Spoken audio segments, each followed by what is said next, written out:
হামিদা ওয়া মুসাল্লিয়া আম্মা বাদ। সম্মানিত সুধী, আমরা অনেক সময় মানুষকে আঘাত দিয়ে থাকি। কিরকম আঘাত? আমরা কথার মাধ্যমে মানুষকে আঘাত দিয়ে থাকি। আমরা যখন কথা বলি, আমাদের এমন কঠিন কথা বলি যার কারণে তারা অনেক আঘাত প্রাপ্ত হয়, কষ্ট পায়, তাদের মন বিফলিত হয়ে যায়।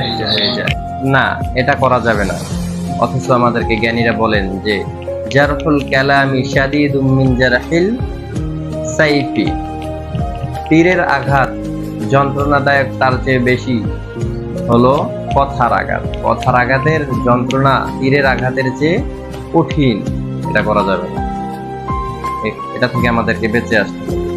আমরা যেন মুখের মাধ্যমে, আমাদের কথার মাধ্যমে কাউকে ছোট না করি, কাউকে গালিগালাজ না করি, কাউরে এমন কথা না বলি যার কারণে সে কষ্ট পায়।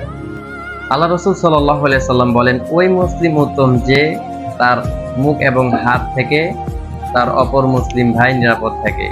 আল্লাহ রাসূল সাল্লাল্লাহু আলাইহি সাল্লাম বলতেছেন, মান সালিমাল মুসলিমু মিন লিসানি ওয়া ইয়াদি।